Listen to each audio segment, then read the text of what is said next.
এই শীতে খেজুরের রস দিয়ে আজকে পায়েস তৈরি করব। আশা করি আপনাদের কাছে ভালো লাগবে। Hello everyone, welcome back to my channel. আজকে খেজুরের গুড় দিয়ে পায়েস রান্না করব। এখানে হাফ কাপ পোলাওয়ের চাউল নিয়ে পোলাওর চাউলটাকে ভালোভাবে ধুয়ে পরিষ্কার করে নেব। পোলাওর চাউলটা ভালোভাবে ধুয়ে পরিষ্কার করে তারপরে পানি ঝরিয়ে রেখে দেব 10 থেকে 15 মিনিটের জন্য।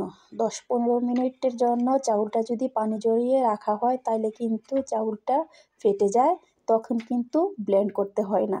এভাবেই গরম দুধে যখন চাউলটা দেওয়া হয় তখন কিন্তু খুব দ্রুত সিদ্ধ হয়ে যায় আর দানাদার একটা থাকে।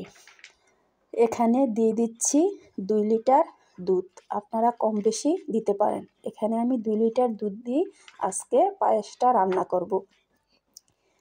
দুধটা লো হিটে জাল করব, ঢাকনা দিয়ে জাল করব যেন দ্রুত বলক চলে আসে। তো এখন নেড়ে দিচ্ছি নিচ থেকে যেন তলানিতে লেগে না যায়। খাঁটি দুধ হলে কিন্তু তলানিতে লেগে যায়। তো এখন নেড়ে চেড়ে রাখছি যেন তলানিতে লেগে না যায়। এভাবে দুধটাকে জাল করে ঘন করে নেব। দুধ যত ঘন হবে তত কিন্তু পায়েসটা খেতে ভালো লাগবে। দুধ যখন ভালোভাবে জাল হয়ে গেছে এ পর্যায়ে দিয়ে দেব কিছু গরম মশলা, এলাচ, তেজপাতা, দারচিনি দিয়ে আবারও কিছুক্ষণ নেড়েচেড়ে মশলাগুলিকে সিদ্ধ করে নিচ্ছি। মশলা সিদ্ধ হয়ে যাবে যখন, তখন কিন্তু মশলার একটা সেন্ট বের হবে। মশলা থেকে সেন্ট বের হওয়ার পরে এ পর্যায়ে দিয়ে দিচ্ছি ধুয়ে রাখা পোলাওয়ের চাউলগুলা।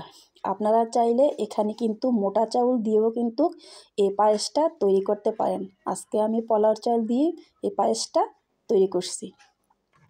এখানে দিয়ে দিচ্ছি স্বাদ মতন লবণ।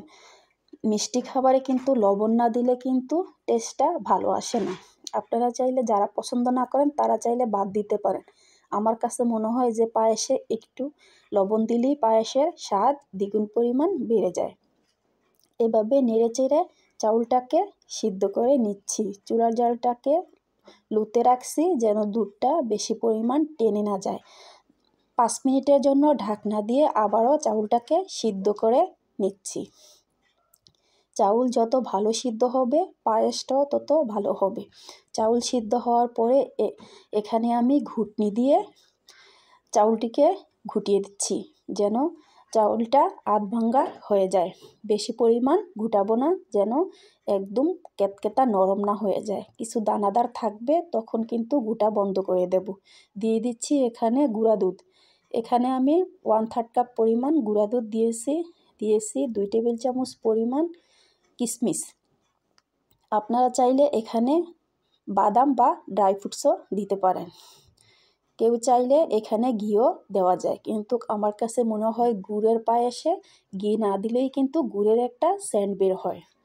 তো এখন আবারও ভালোভাবে নেড়েচেড়ে দুধ মিক্স করে নিচ্ছি যেন দুধে দলা পেকে না থাকে। তো এখন চুলার জালটাকে একেবারে লোতে রেখে কিছুক্ষণ রান্না করে নিচ্ছি। এখানে হাফ কাপ পরিমাণ গ্রেট করা খেজুরের গুড় দিয়েছি আর 2 টেবিল চামচ পরিমাণ চিনি দিয়েছি। আমার কাছে মনে হয় চিনি আর গুড় দিয়ে যদি পায়েসটা রান্না করা হয় তাইলে পায়েসের টেস্টটা কিন্তু ভালো আসে। আপনারা চাইলে এখানে লিকুইড গুড় দিয়েও কিন্তু রান্না করা যায়।